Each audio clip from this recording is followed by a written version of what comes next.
In today's video, we're reviewing the GardePro A60 non-cell trail camera.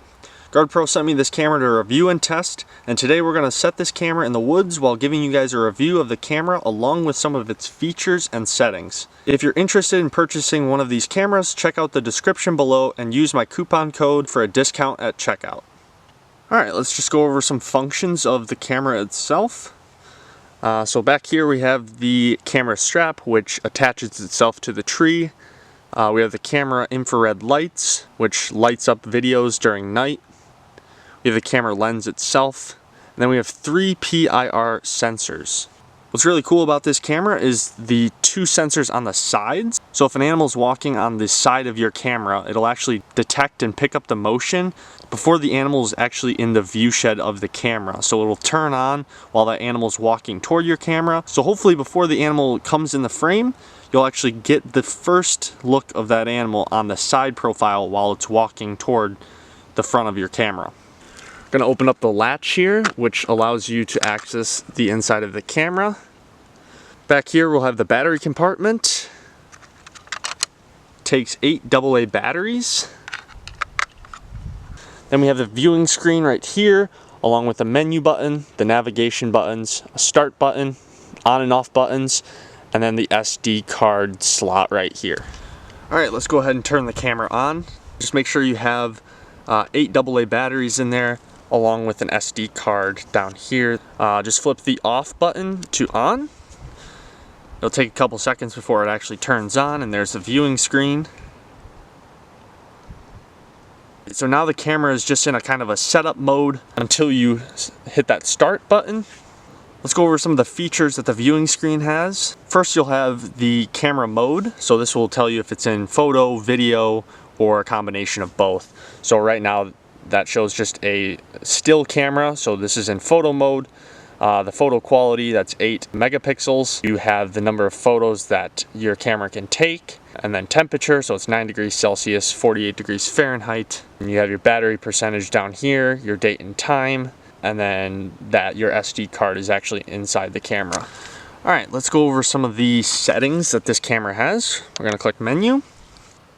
So first is mode. So mode, we can either have motion detect, a time lapse, or we have a hybrid. I always do motion detection. Photo or video. We have photo, video, or a mix of both photo and video. For the purpose of reviewing this camera, I want photo plus video. Your photo quality. So we have anywhere from 4 megapixels all the way down to 64. I'm going to pick something right in the middle at around 16 megapixels, just so my SD card doesn't fill up too much. Your photo burst, you have 1 picture all the way to 5 pictures. I want 3 pictures. Your video quality, you have full HD 1080p, 2K 1440p, and 4K 2160p. Since this camera does advertise a 4K camera, we're going to utilize that 4K camera mode. So I'm going to click 4K. Video length. I like to always do 20 seconds. 20 seconds seems like a good time, depending on the trail you're using or where the camera is set up. But I like 20 seconds. It's usually a good time for an animal to trigger the camera and then walk away from the camera while still being in the frame at the end of the video. So I'm going to do 20 seconds for both day and night time. Video sound on. Using the sound is always a good option. It adds more to your video. You can hear vocalizations, footsteps. I'm going to end up doing a medium sound. They have high, medium, and low, but we'll just stick to medium. Next we have video format. I always like to use MP4. It's just the easiest for me when I'm working with my videos after the fact. It also has an MOV as well. We have a detection delay. I always like using 10 seconds. I think it's a really good time. If you happen to find that you're getting a bunch of videos, you can, increase this to, let's say 30 seconds or a minute. But I like to use 10 seconds. But this goes from 0 seconds to 5 to 10, 15, 20, 30, all the way up to a minute, and then it goes up from there. and the most you can have it on is 1 hour. So I'm going to do it at 10 seconds. We have our PIR sensitivity. I'm going to do a medium for this. You can do high or low. False trigger suppression. I'm going to end up doing low for that. Side motion sensors. So this is what I talked about with the PIR sensors at the side. So this will likely pick up detection while animals are walking toward the front of my camera. So I want to try to pick up that detection before the animal actually hits the camera view shed. So I'm going to have that on. Motion test. Time-lapse interval. Time-lapse period if you're using time-lapse. Time zone. So I'm in the United States. I'm in the Eastern time zone. So that'll work with me. Next we have date and time. So today's date is March 17th, 2025. And then the time is 5:42 p.m. Date format, you can either do day, month, and year, month, day, and year, year, month, and day, depending on where you're from. Time format, you can do either 24 or 12 hours. I'm fine with 12 hours. I don't get confused very much. You can do a camera name on and off, and then it'll ask you what you want your name to be. For the purpose of this, we'll just leave it blank. Info strip is the strip on the bottom of your video that usually displays the date and time, the camera, the temperature normally. Loop recording, we're going to keep off. Operating hours, you can turn your camera on to just take daytime videos, just nighttime videos, a certain hour of the day, a certain couple hours of the day. You can put a password on your camera if you're running into people messing with your camera or stealing your camera. If you put a password on it and someone steals it, it's basically inoperable for them. You with a lost camera, but you know your password's still on there, so they can't use it either. You have a language, a bunch of different languages. We'll stick with English. Format your SD card. You always want to format it. So we're going to format my SD card. It's going to say, please wait. It's now loading the SD card, and then it's formatted successfully. Next we have a factory reset.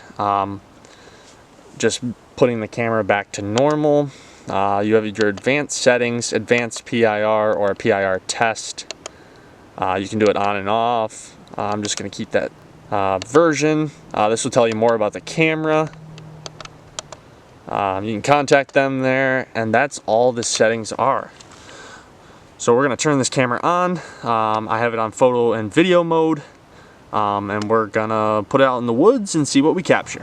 One of the last things I'll do with the camera setup is put a Python cable lock on it.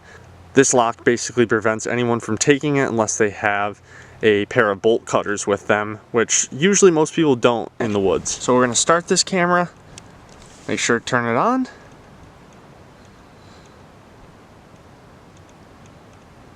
So we just reviewed all of our settings, so it should be all set to go.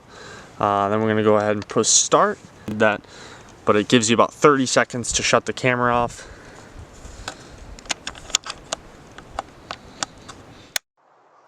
Here are a couple of sample videos and images from the 2 weeks I had the camera deployed. My first initial thoughts are the camera has a very long detection distance, along with the camera lens seems to have a wider angle than other cameras I've used. The audio on these cameras are excellent. The nearest road is about 200 yards away, and the medium audio sensitivity is picking up the road quite easily. Crystal clear videos and images when animals are around 5 feet away.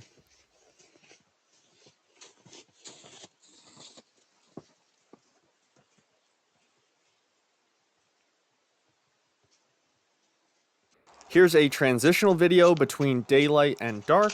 It appears to have a more grayer color scheme during this time period and lighting.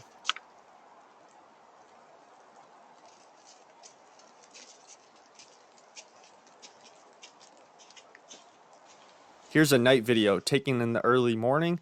In the middle of the screen, it appears to have a heavier lighting than the rest of the screen, especially in this still image.